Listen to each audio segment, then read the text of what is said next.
ویسے تو ایک ایسا شخص جو پورے سال کے روزے رکھتا ہو اس سے امید نہیں کہ رمضان شریف کے روزے چھوڑے گا. صرف ایک صورت ہو سکتی ہے اس کے روزے چھوٹنے کی، وہ یہ ہے کہ 11 مہینے کے بعد وہ اتنا بیمار ہو جائے کہ رمضان شریف کی سعادت اس کے ہاتھ سے چلی جائے. ایسے شخص کو یقیناً پچھتاوا تو بہت ہوگا کہ میرے ہاتھ سے رمضان المبارک کے روزے نکل گئے.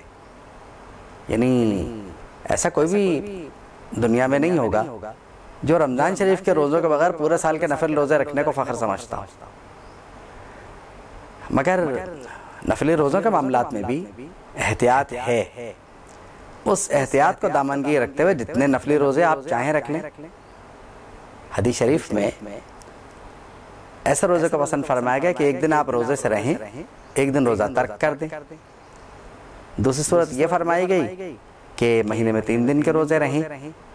یہ بھی طریقہ ہے، ایام 20 کے روزے رکھیں آپ.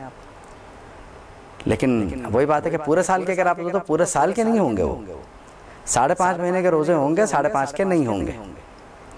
یعنی ایک دن آپ رکھیں گے، ایک دن نہیں رکھیں گے، اور رمضان شریف کے پورے رکھیں گے. اس میں بھی یہ ہے کئی لوگوں کو ایسا دیکھا گیا جنہوں نے اس چھوٹ پہ عمل نہیں کیا اور اپنے آپ کو سختی میں ڈال لیا، وہ پھنس گئے. یعنی جنہوں نے بھی اتنا کچھ کیا وہ رہ گئے معاملات میں. لیکن ایک بات اور آپ سے عرض کروں کہ یہ حدیث اس لیے بھی ارشاد فرمائی گئی کہ ان الدین یسر، کہ دین آسان ہے. حضور کے اس فرمان میں بڑی حکمت ہے. وہ یہ ہے کہ دین کو اپنے پر غالب کر کے، یعنی ایک شخص جو اس طرح کر لے کہ دن میں تو وہ جائے کام کاج کو، رات کو گھر والوں کو چھوڑ کے ہوگا ساری رات مسجد میں گزاروں گا میں. تو ایسا بھی نہیں ہونا چاہیے. دین آسان ہے. آپ اپنے گھر والوں کی، بال بچوں کی جو خبر گیری ہے وہ اس لحاظ سے رکھیں کہ اس سے بھی اللہ کی رضا مطلوب ہے مجھے، اور میں اس سے بھی اللہ کی رضا چاہتا ہوں، تو اس کا ثواب آپ کو ملے گا. مسجد میں بے شک وقت گزارنے کی افضلیت ہے، لیکن وقت آپ بانٹ لیں. اگر ٹائم ٹیبل صحیح ہو جائے تو اس میں بھی کوئی مذائقہ نہیں ہے کہ کام کر کے آپ آئے، زیادہ زیادہ وقت آپ نے مسجد میں گزارا اور کچھ نہ کچھ وقت گھر والوں کو بھی دیا، کیونکہ ان کا بھی آپ پہ حق ہے. تو اسلام سب کے حقوق نبھانے کی ترغیب دیتا ہے. کسی کا حق تلف کر کے اس بات کی اجازت نہیں دیتا کہ آپ عبادات میں لگ جائیے. یعنی ہمیں سب کا خیال بھی رکھنا ہے ساتھ میں. اگر ایسا نہیں ہوا تو پھر تو معاملات بگڑ جائیں گے. غالباً اس حدیث کے ارشاد فرمانے کی وجہ یہی رہی ہو کہ حضور نے فرمایا کہ جو دین کو، یعنی جو مشکل میں پڑھنا چاہے گا تو اس سے پھر یہ ہوگا کہ دین اس پہ غالب آ جائے گا. تو فرمایا کہ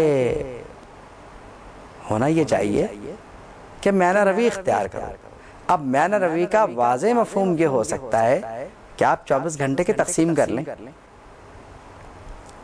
اب نماز تہجد جو ہے وہ گھر میں بھی ادا کی جا سکتی ہے، کر لیجئے، اللہ توفیق دے. یعنی افضلیت بہت ہے اس کی. فرائض کے بعد یعنی 5 نمازیں جو پڑھ رہا ہو اس کے لیے بہترین عمل نوافل میں یہ ہے کہ وہ رات میں نماز تہجد پڑھ لے. اور اس کا بھی یہی ہے کہ وہ رات کے ایسے حصے میں ادا کرے جب تقریباً اس طرح سے ہو کہ فجر جو ہے وہ قریب قریب میں پڑھے اسے، تاکہ آرام بھی صحیح مل جائے اور دن بھر کام کاج کرنے کے لیے جسم میں قوت بھی رہے، کیونکہ دن بھر کام کاج بھی کرنا ہے. ہو سکتا ہے کہ آپ کسی ایسی جگہ ملازم ہوں جہاں سے آپ کو چھٹی لیٹ ہوتی ہو، دن میں آ کے سونے کی فرصت بھی نہ ملے. تو نماز کے اوقات کے نقشے دیکھ کر نماز تہجد کا وقت مقرر کیجئے. اور مساجد میں وقت گزارنے کا بہترین طریقہ یہ ہے کہ نماز باجماعت ادا کی جائے. یعنی فجر کی نماز بھی آپ بالکل قریبی مسجد میں جماعت سے پڑھیے اسے. تہجد تو آپ نے گھر میں پڑھ لی، لیکن نماز فجر کو آپ جماعت سے پڑھیے، پھر اس کے بعد کچھ قرآن کریم کی تلاوت کیجیے، اور پھر اس کے بعد اللہ تعالیٰ جیسے توفیق دے، اگر چاشت کا اشراق کا وقت ملتا ہے تو بہت اچھی بات ہے، الحمدللہ۔ اس کے بعد آپ اپنے دنیاوی امور میں لگ جائیے، جو بھی معاشی ذمہ داریاں ہیں، جو اور بھی دنیاوی چیزیں ہو سکتی ہیں انسان کے ساتھ۔ آپ کہیں طالب علم میں پڑھنے جانا چاہتے ہیں، اب ایسا نہ ہو کہ آپ جاب پہ جائیں اور ان سے کہہ دیں کہ میں نوافل پڑھنے مسجد جا رہا ہوں، تو ان کے خرچے پہ کیوں پڑھنے، چھٹی کیجیے اور پڑھیے، کس نے منع کیا؟ شوق ہے نا، بہت اچھی بات ہے۔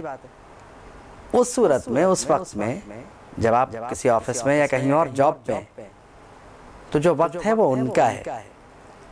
اب آپ کس سے کہیں گے میں نماز پڑھنے جا رہا ہوں تو منع تو نہیں کرے گا آپ کو، مگر ناگواری کے اثرات ضرور ہوں گے اس پر، اور معاذ اللہ وہ یہ بھی کہہ سکتا ہے کہ تمہیں نماز پڑھنے کی جاب تھوڑی دی گئی ہے، تمہارے دفتری کام کون کرے گا، ظہر کی نماز کے لیے چلے جانا۔ تو ہمارے ہاں تو یہ ہوتا ہے کہ ٹھیک ہے، اس کو لنچ آور دے دیا جاتا ہے، اس میں نماز ظہر بھی پڑھے اور باقی بھی اللہ تعالیٰ توفیق دے تو جو بھی نوافل اس میں ہو سکتے ہوں۔ تو بات یہ ہے کہ مینر وے کا مطلب یہی ہے کہ کام کے وقت میں کام کیجئے، فَإِذَا فَرَغْتَ فَانْصَبْ، یعنی جب آپ فارغ ہوں، فارغ اوقات میں اپنے پروردگار کی طرف رجوع کیجئے۔ لیکن جب آپ فارغ نہیں ہیں، دنیا کمانے میں مصروف ہیں، جو کہ صحابہ رضی اللہ تعالیٰ عنہم کا معمول بھی رہا، یہ دنیا کمانا بھی ہماری عبادت ہو سکتی ہے، لیکن ایسا نہیں ہے کہ آپ دنیا کماتے کماتے یہ کہیں۔ اب دیکھیے نا کہ دفاتر میں تو عام طور پہ رجحان دیکھا گیا کہ نماز پڑھنے جا رہا ہوں، لیکن ہم نے کسی دکاندار کو یہ نہیں دیکھا کہ اس نے کہ صبح 10 بجے دکان کھولی ہے اور 3 بجے تک کھلنی ہے، تو نماز ظہر کے علاوہ اسے دکان بند کر کے مسجد جانے کا خیال بھی آیا ہوگا۔ یعنی اس کا مطلب یہ ہوا کہ